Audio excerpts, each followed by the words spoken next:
Tani Tukanda Personi, Askes Artist of the Jorotana, Uturanda Americani, Galata de Sofana, Patatana, Pamata Suso, Artist of the Berlin, Kesuma, Pamajakina, of the Afghano Caesar, Ministera Delta, Ministera Adaf Tosli Federati,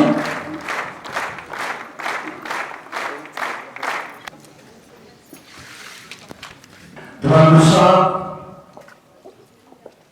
Aye, now falcha. Aye, waka umama, waka burkaolabu, waka sagalta magarba, waka salgam borana, kanaga nolchi, tanaga nolchi, amada adda nolchi, gare dawalit nolchi, biya kenya biya naga godi, guma saba kenya basi. Kuno arti Oromo kana akkuma mataasaa waaqayyo ol qabe kana caalaa arti addunyaa irratti beekame akka nuuf godhu waaqayyo nuuf haa eebbisu. Ani kanan beeka kan beeku rabbitu na caalaa beeka inni itti haa guutu.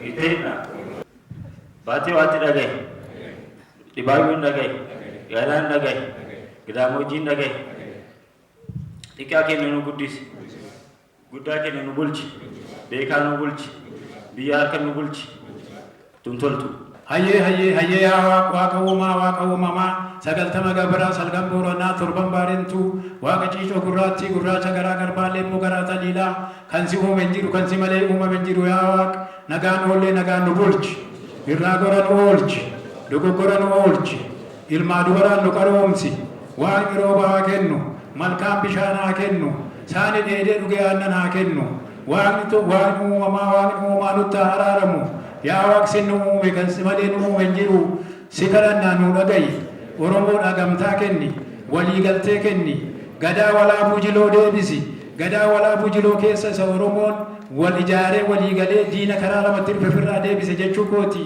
yaa waaqa oromoodhaa gamtaa walaabuu jiloo deebisi gadaa nu tolchi waliigaltee nuu kenni ilmaa dubaraan nu qaroomsi ijoollee fayya buleeyyii qaroo nuu kenni kan nuu kennite nuu guddisi qarree keenya qaroo keenya akkuma ammaa gamtaa qaban kana gamtaa isaanii nuu fullaasi aarsisoota keenya illee sammuu nuu qari gamtaa kenniif obsa kenniif wal danda'uu kenniif abbootii qabeenyaallee garaa laaffisiif uummanni keenya uummata wal faana hiriiree wal miidhagsu wal jabeessu nuu godhi yoo roorroon nutti dhufe kan nurraa ofirraa ittisu yoo nagaa argate kan dammeessu yaa waaqa oromoodha gamtaa kanniisaa kenni kanniif yoo tokkoon isheetu qabte walirratti idda yoo nagaa argate wal faana dammeessa wal faana misooma waaqayyo biyya gaarii dachee gaarii lafa bal'aa irratti nu uumte isarratti abbaa nu godhi akka misoomtamu nu godhi kan irraa nu dhiibu nurraa qabi yoo didee nutti darbe immoo irra nu aansi yaa waaqani kanan beekaa kana fisi beekaa kan immootti guuti waaqa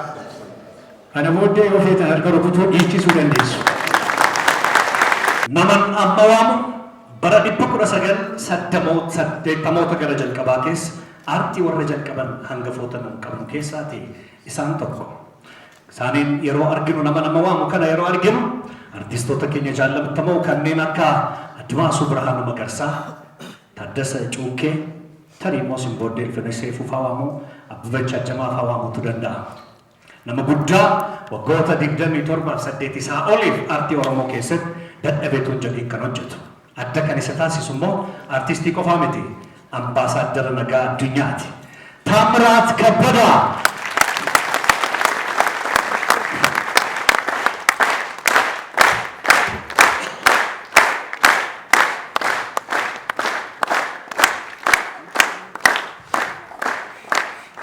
Naman kanatti aansee waamuu fiilmii kana keessatti qooda kan fudhatan eenyuyyuu gaafa isaa wajjiniin hojjetu eenyuyyuu ishee wajjiniin gaafa beellamamu nuffii malee dhaqa haadha keenya anis carraa argadhee tiyaatiraa fi diraamaa wajjin hojjechuu danda'eera nama baay'ee jaallannu akkuma taame bara 1980 gara jalqabaa kan hojjette lafa barbaaddan yoo keessan kan itti tolu nama guddaa fi jabaa qabnaa Abbabach Ajjamaa.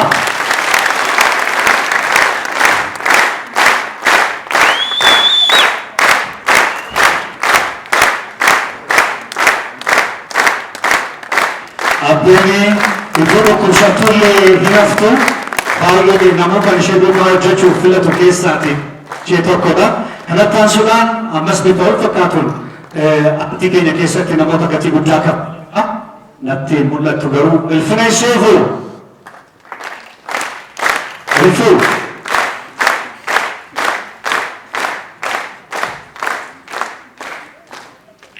artii Oromoo keessatti namoota maqaa dhaaman keessaa isa tokkodha. Inni kunis bifa wal fakkaatuuni diraamaan fiilmiin taphoota gaggabaabaa hedduudhaan beektu.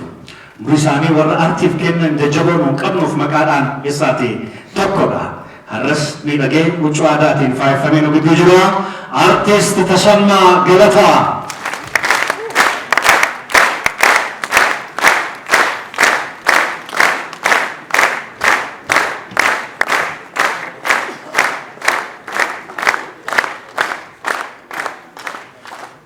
Artiistiin kanattaan seera garaa fi ho'a qabeessa guddaa kan qabdu nama kamiifuu dhugaa seetee boossi. Seenaa tokko yoo ittiin lafaa kaatanii abaluu hin dhukkubeen siree irra jira yoo jettan yoo beekuu dhaabatteeyyuu inni maanti ishee dursa. Gaafa ishee wajjin hojjettan waan hojjettan isinitti fakkaatu waan jiraataa jirtan malee nama guddoo baay'ee jaallannu imala sichi keessatti dabdannu artiist Abaaboo Warqinaa.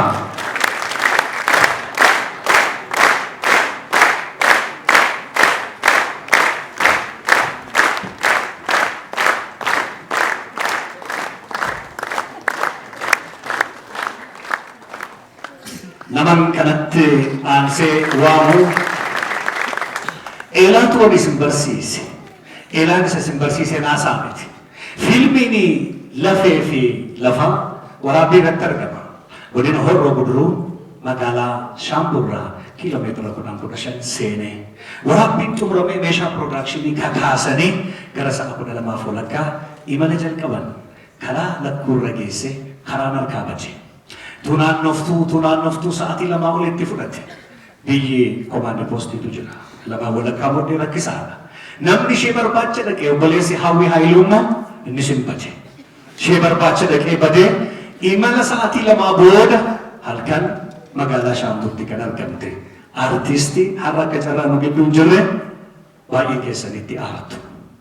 Aktariif kaarakteriin immoo gargara. Haadha Rabbirraa Mintuwaab Haayiluu Lugututti argamee akka carraa har'a simbadde gaaficha simbaddeetti nu galmeessa. Artii Oromoo ijoollee ol dhufaa keessaatii tokkodha. Baay'een keessan fiilmii yeroo gabaabaa keessatti fiilmii hedduu keessatti argitaniittu diraamaawwan dheeraa televizyiiniin darban keessattis qooda fudhachuu irratti argamti. Artiin inni guddaa namoota biroo guddisanii bakka buusaa deemuun immoo dirqama artistoota bileeyyiiti. Naafiyaad Caalaa.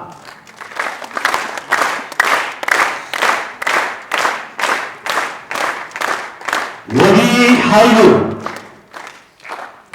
Wabii Haayiluu.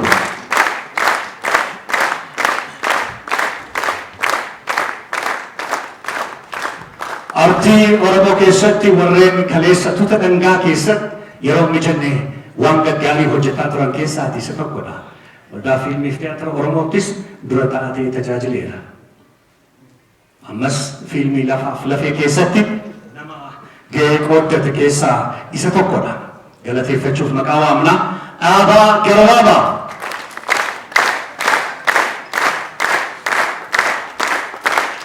Maaliif akka ta'e hin beeku har'a cidii tokko dubbachuuf hin jedha. Dhaabaa Garabaabaa kan miilli gabaabaa itti jedhu yeroo baay'ee. Maaliif akka ta'e hin beeku mana harukutuuf jedhu ta'e hin beeku. Boontuu Kabaa. Boontuu Kabaa. Warreen piroofaayilii waamnee jiraate yeroo qusadhaa. Solan Admaasuuti. Solan Admaasuu diraamaa dheeraa dheebuu irratti wal bartanii sana booda fiilmiiwwan garaagaraa hojjechuu irratti argama. Kun gara fiilmii faanatti fakkaata. Namoota abdiif cimina qaban keessaati isa tokkodha. Haannaa Adam. Ani hin jirtu. Qalbeessaa Magarsaa. Tuuta dhangaa keessaati isa tokko. Keessumaati diraamawwan dheeraa yeroo jalqabaatiif waggoota 12-13 dura nama barreesse nama cimaa ifaajiif carraaqee hedduu keessa kan gal dheebuudhaanis kan wal bartanii isa duras hojiiwwan gaggaarii hojjeteera.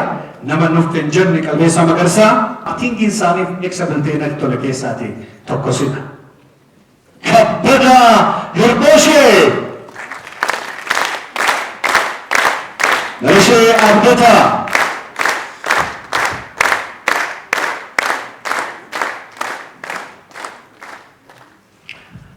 fiilmii ishee torbaffaa har'a ilaaltu har'a immoo qopheessaa taatee daayirektara taatee Jimaa Galataa wajjiniin hojjette walitti qabama keenyaaf saawwani isheedha hawwii hayyuu yookaan caaltuu dheeraa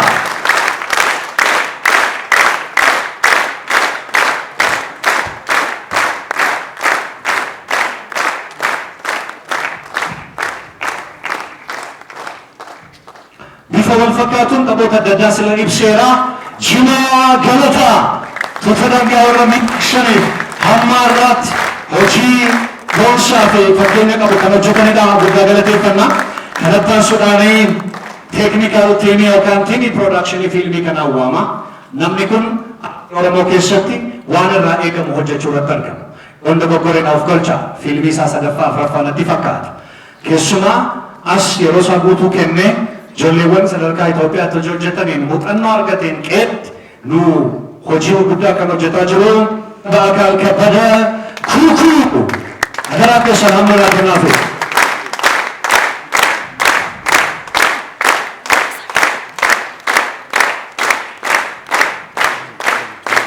Hojii inni nagaa jiru hojiiwwan birootti fufeeraa guddaa galateeffannaa. Seifuu Fiqiruu Leencoo Gammachuu weellisaa Leencoo Gammachuu saawundi tiraakii fiilmii kana walaloof yeedaloo kan hojjete isadha guddaa galateeffannaa. Andaalam Geetaachoo qindeessaa muuziqaa cimaadha. Daawit Taaddasaa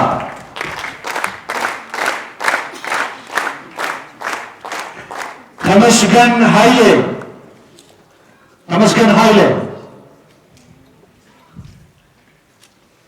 asuma kan abad hawwii fi Jimaa iddoo kanatti hin barbaade.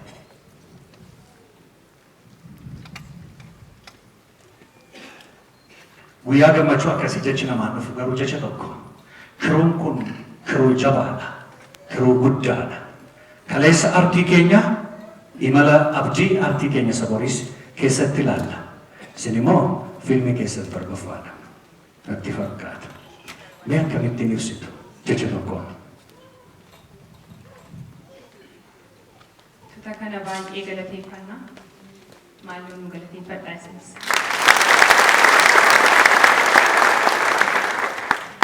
Jimaan haa barreessu malee, anis haa qopheessu malee, hundi isaaniiyyuu gahee qabu waan ta'eef hankoof kan Jimaa qofa miti waan ta'eef kan isaanis dabalateeti waan ta'eef ammas irra deebi'anii galateeffadha. Anis waan dabalataan qabu yeroo nuti waraabbiif deemne suni yeroon isaa yeroo gannaati.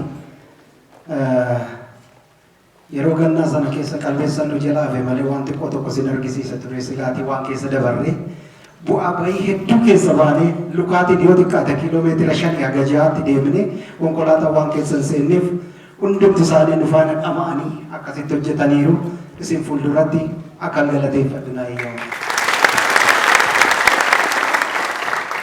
Keessumaa haadha warraa koo Maskarama Ayyaanaa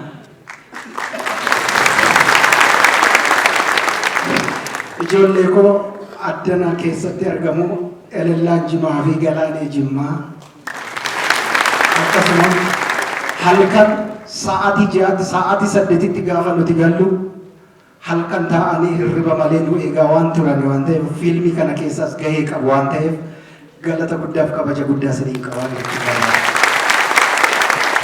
itti aansuudhaan uummata danna teessanii gammachuu keenya kana hirmaachuu dhuftaniif irra deebi'eetaniin ulfaadhaa saniin jechuu barbaada. Akkasumas kan hin galateeffachuu barbaadu. Ispoonsaroota wanni inni addana irratti nuu kaase hundumti keessan as gahiinsa keenyaaf gumaachi keessan guddaadha waan ta'eef keessumaa baankiin Awaash akkasumas inshuraansiin Awaash warri kaanis nu faana jirtu waan ta'eef fuuldura keenyatti waan isin argeefidha. Ulfinni keenya ulfinna marmaraatiin faa ta'uu jedhamu. Itti aansuudhaan miidiyaa hundumaa irratti argitaniitu intarvii keenya hundumti keessa nu daawwattaniitu miidiyaa OMN, OBN akkasumas OBS'if warroonni hafanis boroon dhufu jenneeti yaanna akkasumas Addis TV baay'ee galatoomaa isin jechuun barbaada. Anis carraa kanaanii miidiyaa qofaa miti dhaaba siyaasaa oo qaban hunda isaanii galateeffadha.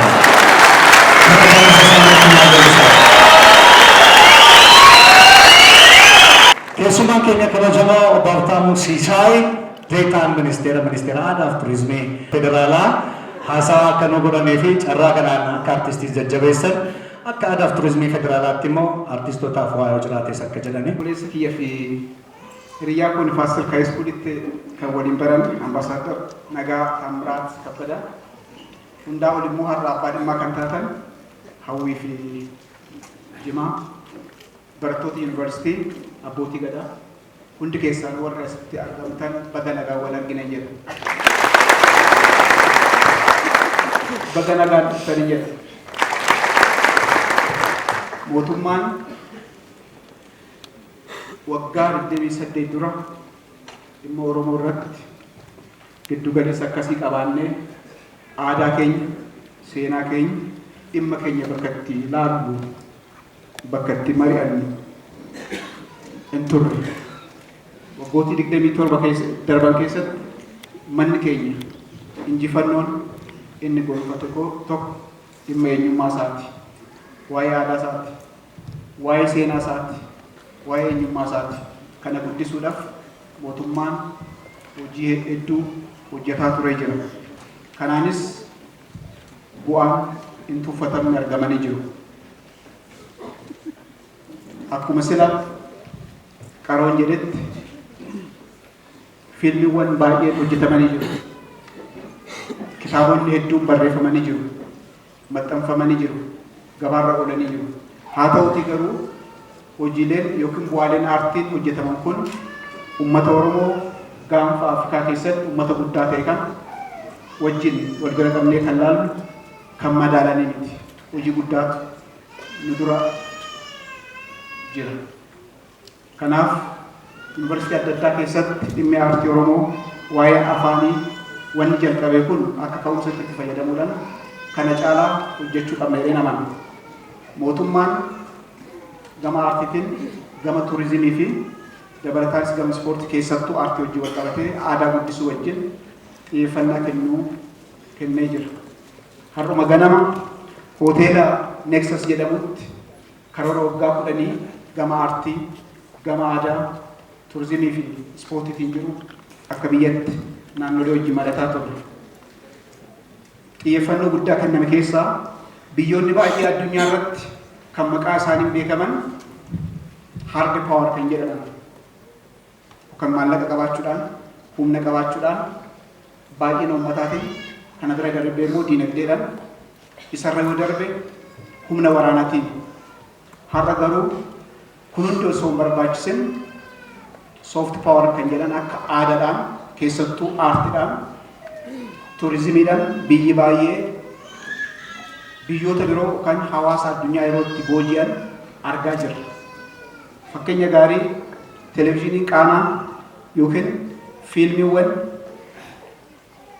biyya Turk hagam biyya keenya odoo Turk wattaadara tokko hin ergin nu booji'aniiru. Aadaa keenya irratti miidhaa guddaa fidaa jiru. Fiilmiiwwan karaa chaanalii adda addaatiin ilaallu kun eenyummaa keenya irratti, aadaa keenya irratti isa biratti darbee immoo bu'aalee aartii keenya irratti miidhaa fiduun isaanii oolle jechuudha. Kanarraa ka'ee biyyi keenya fiigicha duwwaadhaan miti. Biyyi keenya turizimiidhaanis, biyyi keenya aartiidhaanis biyyoota biroo irratti akka beekamtuuf mootummaan xiyyeeffannoo guddaa kennameera. Fakkeenyaaf aartiin keenya yoo guddisne asuma fagoo osoo hin deemin biyya ollaa keenya Keeniyaatti Oromoota kuma hedduutti jiran kan bira dhaqqabsiisuu hin dandeenye jechuudha. Isa biras akka darbu hojjechuu hin dandeenye. gama kanaatiin olaallu xiyyeeffannoo mootummaan kennuun qofti gahaa miti. Hundi keenya iyyuu bakkuma irratti bobbaanee jirrutti gahee keenya taphachuu qabna jechuudha. Kana akkas yoo gooneedha aartii keenya bu'aalee aartii uummata Oromoo gaanfa Afrikaa kanatti uummata guddaa saba guddaadhaan kan madaalu kan hojjechuu kan dandeenyu waan ta'eef. Kanaafuu hundi keessa warri asitti argamtan imaammatni fiilmiin jira. Baay'inni keenya warri artistoonni keenya akka ministeera keenyatti kan hubannu fayyadamtoota miti jennee amanna artistoonni keenya. Maaliifii muuziqaa soo ta'e fiilmii soo ta'e anaa fi isin dabalatee orijinaala waan binneetti fayyadamneef. Kana waan ta'eef akkuma jedhan waggaa 2 waggaa 3 waggaa 4 fi isaa ol kan itti faajan kan itti xaaran artistoonni keenya bu'aa isaaniif malu akka hin arganne goonee jirra jechuudha. Kanaaf waan kanarraa of qabuu duwwaa miti. Oromummaadha hojjennu kanas dabaluu qabaa jechuudha. Ijoolleen Oromoo, dargaggeessi Oromoo kan biroos kitaaba barreessan kan nuun binneef yoo ta'e fiilmii isaan hojjetan gallee kan tikkeetiif kutannee kan hin ilaalle yoo kan ta'u ta'e kitaaba barraa'u muuziqaa bifa adda addaatiin bu'aalee aartii kana bitachuu qabnaa jechuudha. Mootummaan lallabuu qofaadhaan aartii guddisuun hin danda'amu. Hawaasa kan aartii guddisu. Mootummaan gaheen isaa haala mijeessuudha. Saniif immoo mootummaan hojjeta jechuudha. Kan biroo baankonni maqaa Oromiyaatiin yookaan Oromootiin hundeeffame wanni jalqabdan kun gaariidha. Garuu akkuma irra deddeebamee jedhamutti fakkeenyaaf kan akka Hooliwud, Booliwud, kan akka Naayijeeriyaas Oromoodhaan akkasii barbaachisee nama bifa adda addaatiin mammarataas turree jira. Mootummaanis gama kanaatiin deeggarsa barbaachisaan godha. Hundaa wal immoo abbootiin qabeenya Oromoo dhimma Oromoon nu galcha kan jennu deeggarsa guddaa gochuu qabna.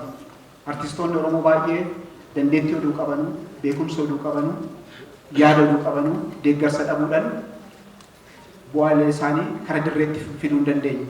Uummata biraan gahuu hin dandeenye jechuudha. Kanaaf hawaasnis uummannis irraa fayyadamuudhaaf isaanis fayyadamaa ta'uudhaaf deeggarsa guddaa barbaada waan ta'eef wanni jalqabdan kun iddoo adda addaatti nan dhagaa. Kana caalaan baankiin Awaash, Oromiyaa International Bank, Cooperative kan biroos kana caalaa akka deeggarsa gootan wanni jalqabdan kan akka cimsitanii itti deemtan carraa kanaan waamicha isinii dhiyeessuun barbaada. Dhumarrattis mootummaan akka federaalattis yeroo ammaa akka biyyatti kanaan dura akka hanqinaatti kan laalamaa ture aartii hojjennu, aadaa hojjennu, aaduma yookaan aartii saba tokkooti akka biyyatti irratti hojjetamaa kan ture.